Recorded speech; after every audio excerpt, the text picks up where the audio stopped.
My name's Sarah, and I'm just an ordinary woman from a small town in rural Ohio, where the fields stretch wide and everybody knows your business. I've spent my life blending into the background, plain brown hair, average height, nothing about me screaming, look at me. Growing up, I was the kid who'd rather sketch in a notebook than chase popularity. My family didn't have much.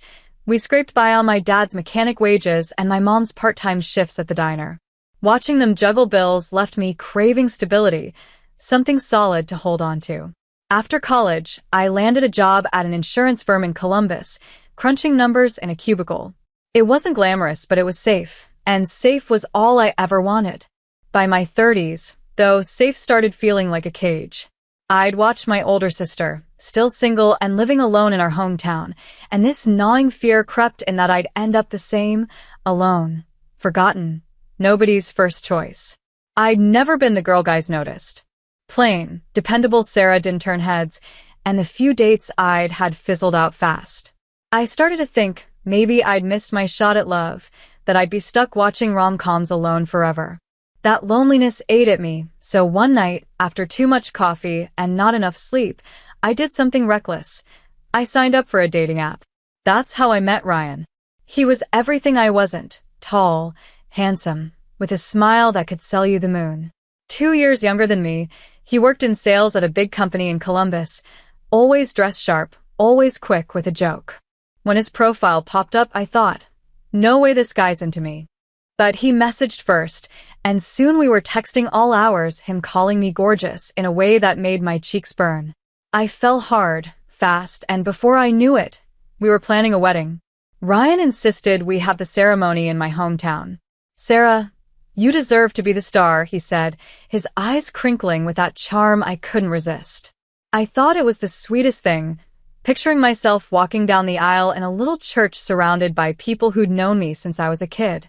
Since my town's out in the sticks, most of Ryan's friends couldn't make the trip, so he only invited a couple of close ones.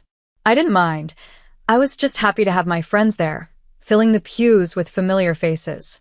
Ryan would lean in and whisper, "If Sarah's happy, I'm happy," and I'd feel like the luckiest woman alive. My heart swelled, thinking I'd found someone who saw me, really saw me, for the first time. Looking back, I was blind. I didn't know who Ryan really was, not then. I was too caught up in the fairy tale, too grateful that a guy like him picked a woman like me. At our reception, dancing under string lights in a borrowed barn, I felt like I'd finally outrun that loneliness. But life has a way of pulling the rug out when you least expect it, and mine was about to come crashing down. One evening, after a long day at the insurance firm, I dragged myself home to our Columbus apartment, my shoulders aching from hours hunched over spreadsheets. I expected Ryan to be at work or maybe out grabbing dinner, but there he was, sprawled on the couch, controller in hand, the TV blaring with some racing game. "Hey, babe," he said, eyes glued to the screen. I figured he'd gotten off early, so I started chopping veggies for dinner, my knife slicing through carrots with a steady rhythm. That's when he dropped it, casual as anything. "Oh, by the way, I quit my job." I nearly sliced my finger off. "You quit?" Without talking to me. My voice shook, half from shock, half from the sting of being blindsided. Ryan didn't even look up. "It's not a big deal, Sarah. I'm an adult. I make my own calls." I stood there, knife frozen mid-chop, my mind racing. Sure, he could make his own choices, but we were married. Didn't that mean we decided things like this? I pressed him, my heart pounding. "Why'd you quit? Did something happen at work?" "My boss was an idiot," he said, thumbs mashing the controller. "There's better out there for me." "Better where?" I wanted to scream. Instead, I asked, "Like what?" He shrugged. "I'll figure it out." "God, Sarah, you're acting like my mom. Marrying an older woman's exhausting." That jab about my age hit like a slap. It wasn't the first time he'd thrown it in my face. Whenever I pushed back, he'd smirk and say, "You're lucky a guy like me picked you. Most women your age don't get this chance." I'd bite my tongue because part of me, the part that still felt like plain, unloved Sarah, believed him. But this wasn't just about hurt feelings. Our life was about to implode.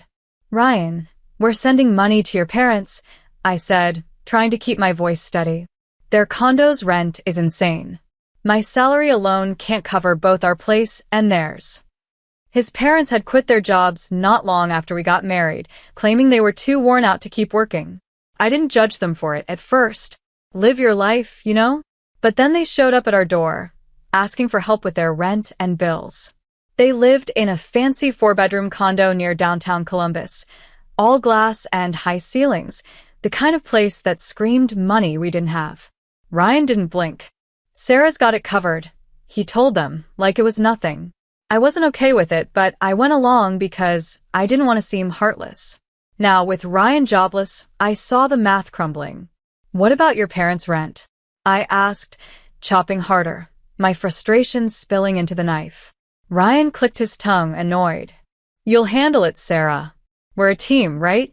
I'll take over once I find something better. Then he turned up the game's volume. Conversation over. I stood there, staring at the back of his head, feeling like I'd been sucker punched. My paycheck was decent, but not enough to float 2 households, especially not with their condo's sky-high rent. We'd already started dipping into our savings, money I'd scraped together over years of careful budgeting. And Ryan? He didn't lift a finger around the house, didn't cook, didn't clean, just sat there gaming or slipping out to who knows where with cash from our joint account. That night, I lay awake, the weight of it all pressing on my chest. I'd always wanted stability, but now I was carrying the whole load while Ryan acted like I owed him. Part of me wanted to walk out, to leave him and his parents to figure it out. But the thought of being alone again, of facing that empty future I'd feared for so long, kept me stuck. So I did what I always did. I kept going. I started picking up freelance graphic design gigs after work, burning the midnight oil to draw logos and posters, anything to keep us afloat. Meanwhile, Ryan's job hunt was non-existent. I'd catch him sneaking out with my debit card, saying he needed a break at some casino downtown. My love for him was fraying, thread by thread, but I wasn't ready to let go. Not yet. Months dragged on, and our apartment felt more like a prison than a home. My days blurred into a grind. 9 hours at the insurance firm, then nights hunched over my laptop, designing flyers and business cards for clients I found online. My eyes burned from the screen, my fingers cramped from sketching, but every extra dollar went to keeping us afloat and paying Ryan's parents' rent. Ryan, meanwhile, was a ghost in our marriage. He'd sleep till noon, game all day, or vanish to the casino with money I'd earned. When I'd ask about his job search, he'd snap, "I'm working on it, Sarah. Stop nagging. You're lucky to have a guy like me." That line, always that line, like I should be grateful for his presence while he bled me dry. His parents didn't help. They'd call, their voices sharp over the phone, complaining the money we sent wasn't enough. "Sarah, you're not exactly young," his mom said once, her tone dripping with judgment. "Shouldn't you be earning more by now? Ryan used to take care of us just fine." I wanted to scream that Ryan wasn't taking care of anyone, that I was the one drowning under their expectations. Instead, I'd mumble apologies and promise to send more, my stomach twisting with resentment. I'd grown up watching my own parents struggle, so I knew how to stretch a dollar, but this was different. I was pouring everything into a black hole, and nobody cared. The worst part was how Ryan made me feel small, unworthy, like I was nothing without him. "You're over 30, Sarah," he'd say, smirking. "Who else is gonna want you?" Those words dug deep, hooking into that old fear of ending up alone, like my sister, who'd text me about her quiet evenings with just her cat for company.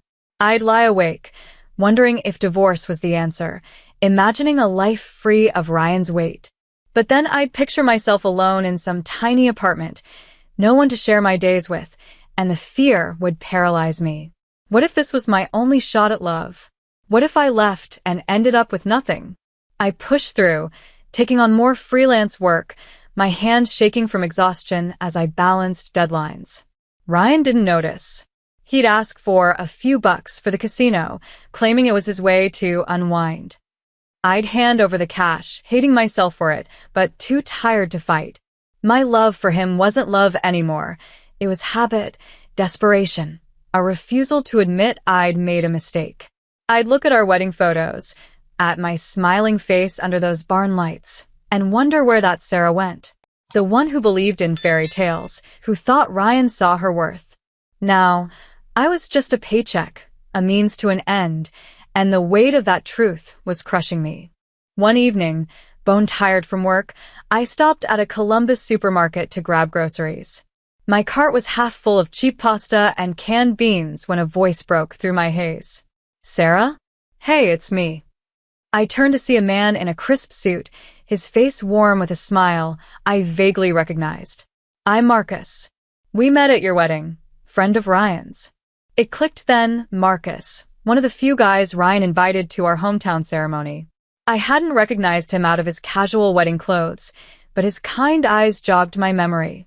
Sorry, Marcus, it's been a while, I said, embarrassed. He waved it off, tossing a loaf of bread into his cart. No worries. I just wanted to check in. How are you holding up?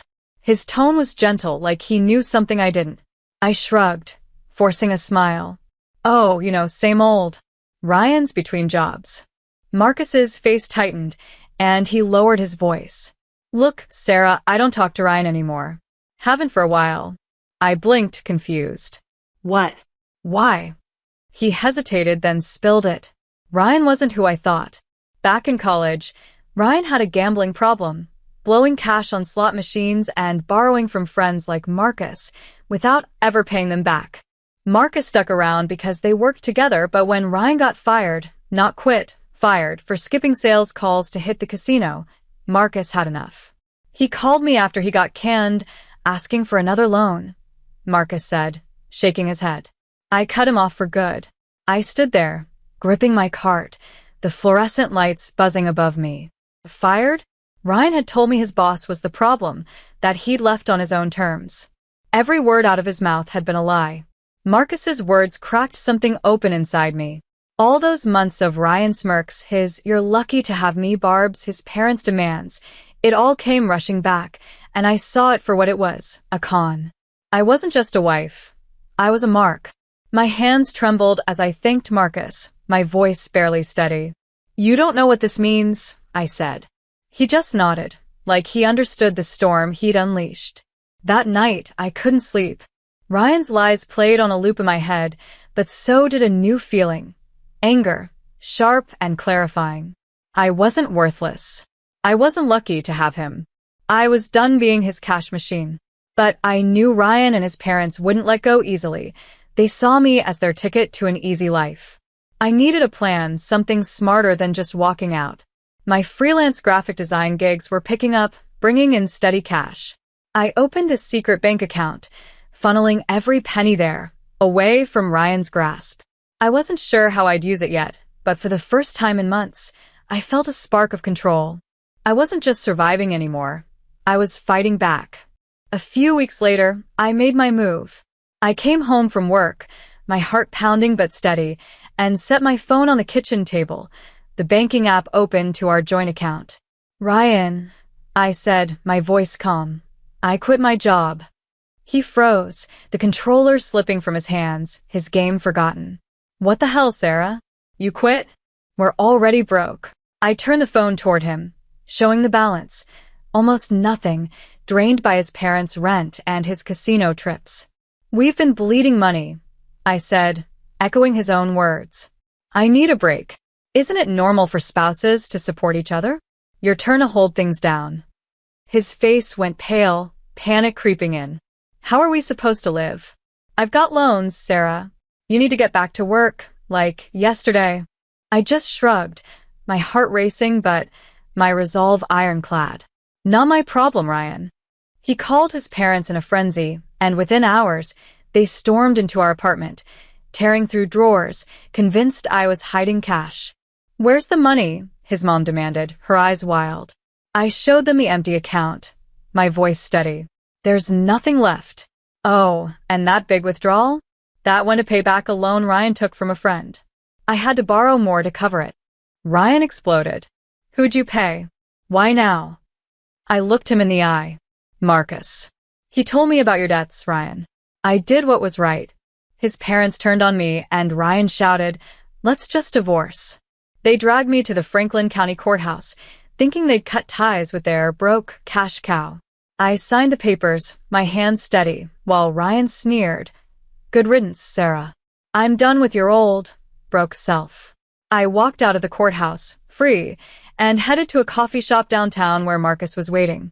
"It worked," I told him, sliding into the booth. "Divorce is done." He grinned, relieved. I was worried they'd make it harder. I laughed, a real laugh, for the first time in months. Then I told him the truth. It was all a plan. I'd been stashing my freelance earnings in a secret account for weeks, building a nest egg Ryan and his parents knew nothing about. I'd paid Marcus back the money Ryan owed him, plus extra, to make my joint account look empty. Marcus slid an envelope across the table, the extra money I'd given him. "This is yours, Sarah," he said. "I lent money to Ryan, not you. I never expected it back, but you're starting over. Keep it." I tried to argue, but Marcus wouldn't budge. "Take it," he said, smiling. "You've earned a new beginning." I could have cried right there, not just for the money, but for his kindness, for seeing me when I felt invisible. He'd opened my eyes to Ryan's lies and played along with my plan, no questions asked. I offered to cover his coffee as a thank you, and he laughed, accepting just that. From there, I went to my old office to pick up a bank card I'd left with my boss for safekeeping, the one tied to my secret account. My coworkers, who'd heard bits of my story, surprised me with a gift, a beautiful sundress and a pair of sandals, bought from a nearby boutique. "You deserve to feel good," my boss said, his voice thick. "Go find your happiness, Sarah." Leaving them was harder than I expected, but I had to. Ryan knew where I worked, and I couldn't risk him showing up. I moved back to my hometown in Ohio, my work supplies tucked in a bag I'd grabbed when Ryan's parents dragged me to the courthouse. My freelance graphic design business took off, logos, book covers, websites, you name it. I was making enough to live comfortably, to breathe without that constant weight on my chest. Ryan and his parents weren't so lucky. They couldn't pay their condo's rent and got evicted, then lost our old apartment too. Last I heard, they were scraping by in a rundown trailer near a river outside Columbus. Ryan called me once, using a gas station payphone, his voice cracking. "Sarah, I'm sorry. I can't live without you. Can we try again?" I didn't hesitate. "You said you regretted marrying an older woman, Ryan. I'm done being your aide, goodbye." I hung up and never answered another call from a number I didn't know. Looking back, I see it all so clearly. I spent so long afraid of being alone, thinking I had to hold on to Ryan because he was my only shot. But he didn't love me. He loved what I could give him. Leaving him wasn't just about escaping, it was about finding myself. I'm not plain, unworthy Sarah anymore. I'm a woman who built her own life, who learned to value her own heart. There's no rush to marry, no deadline to meet. Whether I'm 30 or 50, I get to live on my terms, and that's enough. To everyone who's followed this journey, thank you.